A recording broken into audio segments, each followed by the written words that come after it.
তো প্রথমে শোলা দিয়ে আমি আমার মতো করে সিম্পল প্লেনটা বানালাম। ক্র্যাপি দেখতে, কিন্তু ইট ফ্লাইজ ওয়েল।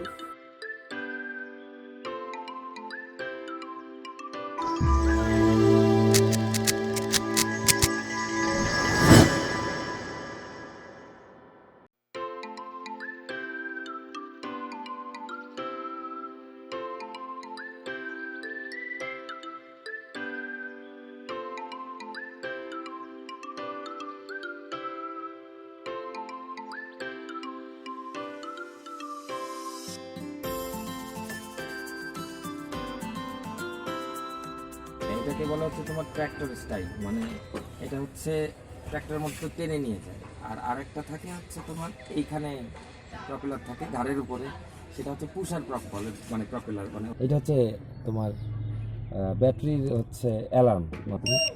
আমাকে এরকম ভাবে পিক পিক করে অ্যালার্ম দিবে, ব্যাটারিটা যখন শেষ হয়ে যাবে তখন।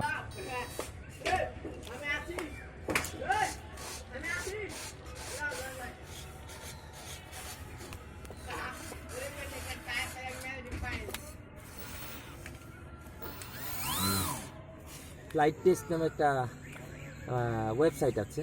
তো আমি প্রথমে ওদের একটা প্লেন বানাই আজ থেকে প্রায় 3-4 বছর আগে।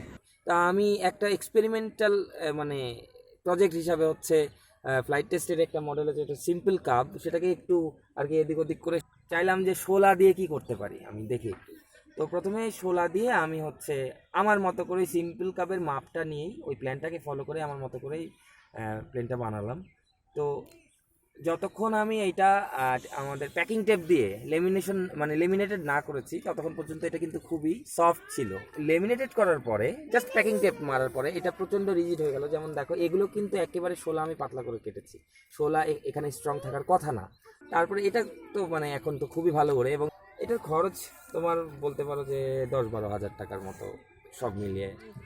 যেগুলো পাওয়া যায় ওগুলোর খরচ ধরো $100 নিচেও আছে, আবার $200-300 আছে। সেটার আসলে মূলত পার্থক্য হলো ওরা যে শোলাটা ব্যবহার করে ওটা অনেক ডেন্স শোলা, অনেক মজবুত হয়, ফলে ওগুলোর থেকে এই শোলা তো অত উচ্চমানের না।